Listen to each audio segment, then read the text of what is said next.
What's going on there, guys? We back with another one. Got to talk about Coach Prime in Colorado right quick. It's Coach Prime, and the Colorado Buffaloes is now 7-2, control their own path, and they have a scenario where they could be one of those top 12 teams playing in the college football playoff. Going into this week, number 21 beat Texas Tech. There'll be some movement, in the top 25, so they'll likely move up some, even more next week into the teens, and they have three more games next week versus the Utah Utes. Then after that, they go to Kansas, and then you got Oklahoma State. Now, neither one of those teams have been world beaters this year, and uh, Colorado has a better record than them. But of course, on any given week with those teams, it can be tough, but they do control their own destiny. And so, yeah, man, that's going to be pretty amazing to watch to see if those guys can get in the top 12 because if Coach Prime gets in the top 12, the Paul Finebaums, the Jason Whitlocks of the world are going to have to eat so much crow. It's not going to make no sense.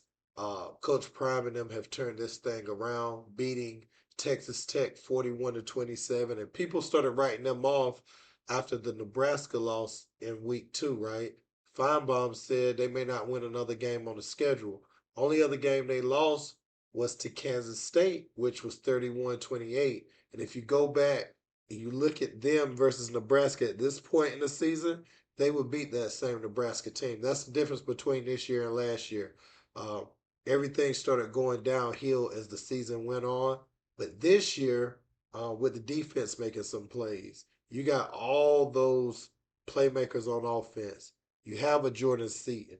You have more viable players on both sides of the ball that are at non-skill positions. So um, that's what I would say. But let's listen to what Acho and Skip had to say. They were very excited. Let's peep.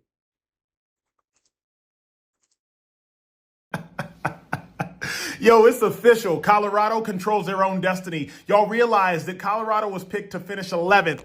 11th in the Big 12 before the season started, and now they easily will get to the Big 12 championship game and thus the college football playoffs. With Iowa State losing to Kansas and Kansas State having lost last week, Colorado now has one loss in the conference. BYU has no losses in the conference. Colorado solidified as the second best team in the Big 12. The top two teams in the Big 12, they go to the Big 12 championship game. So what this means, simply put, so long as Colorado wins out and they have no remaining top 25 teams on their schedule, as long as they win out, they're in the Big 12 championship game versus BYU. And if they beat BYU, then they are guaranteed a spot in the college football playoff. Imagine a world where Deion Sanders gets to look at all his haters and say, in my second season in Colorado, I made it to the playoffs. Who is laughing now? Shout out to the Buffs. But look, Colorado handle business. Don't even think about losing. Before the season, I said Colorado would play in the Big 12 title game at Jerry World. And a lot of people laughed at me, and the haters hated Deion and company. And I said, no. You don't understand what a privilege it's going to be to watch the first two picks in the draft on the same team, Shedeur and Travis Hunter. And they were special again today. Huge, impactful win at Texas Tech, which had upset Iowa State a week ago at Iowa State. This was not easy, but now 7-2, Colorado 5-1 in the Big 12. And here we go with Utah at Kansas, Oklahoma State. They will win out. They will play for the Big 12 championship against BYU. You can book it, and you better quit sleeping on Deion's team. It's way, way, way better than you probably thought. So Colorado controls their own destiny. If you would have asked them when Coach Prime took the job last year, not this season, but next season, in 2024-2025, if y'all are controlling your own destiny, was it week 10 uh, of the season, and you'll have a chance at the Big 12 title game to secure one of those 12 spots in the college football playoff, would you take it?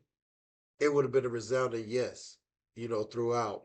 And that's what I like about this expanded college football playoff system. Uh, Guys get their flowers, and really get rewarded for good seasons. There was always someone left out in the past, but I feel like if you get 12 teams, you got pretty much everybody who might have been worthy of an opportunity to play for the championship. And so I think that fits with Coach Prime. I want to say that Shedeur and Travis, they're having one of the most historic college careers. When you start to kind of look back at it, with those guys likely declaring for the NFL draft after this year, and for not most likely, they will declare for the NFL draft. Both of them probably be sitting in there for the Heisman at the ceremony this year, and they'll have to pick one of the two. Um, what I'm gonna say is their college career needs to be made as a documentary. When you think about leading Jackson State to a HBCU, to the Black College Championship game against North Carolina Central in that historic game that they had. If they can come to Colorado and in a couple of years get into the college football playoff and maybe win a game or two in that, then you have to talk about the guys as a duo who won at that level and went to a title game and then got into the college football playoff. That'd be so legendary. Just looking back on the body of work of what was done, um, going up in levels like that, playing underman, a little bit their first year, and then really just being so dynamic this year. Some of those games that they lost were winnable. Like look at Kansas State, that was a winnable game for them. Um, but if you look at uh, that game where I think LeJontay Wester, it might have been LeJontay Wester who caught that impossible touchdown, in the end zone at the end of the game. Shedeur slung it. I want to say that was Wester that made that play. Um, that was a losable game. You see what I'm saying? But they're finishing games now. They're finishing games. They're not giving up big leads and letting teams come all the way back and win. So this team now has winning habits, and it's a team on the rise. You can see, like, week by week, they're getting more confidence with each win under their belt. And that's what you like to see with your ball club. Winning is contagious. You start to pick up those habits. You start to have resolve in certain situations where maybe you would have folded under the pressure.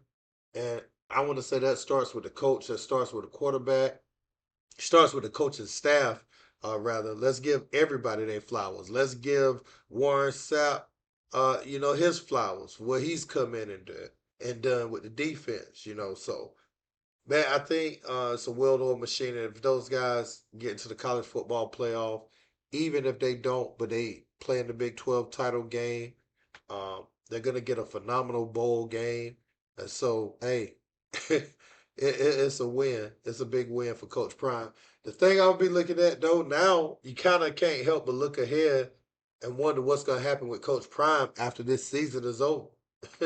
You know what I'm saying? Because I think people are now going to come. Now that he's won at Colorado this quick, people are going to come.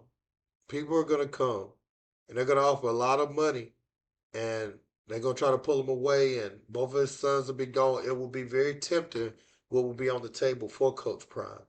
But he seems to like Boulder, man. So I don't know. Let me know what you guys think in the comments. Don't forget to like, share, and subscribe. Till next time. Peace.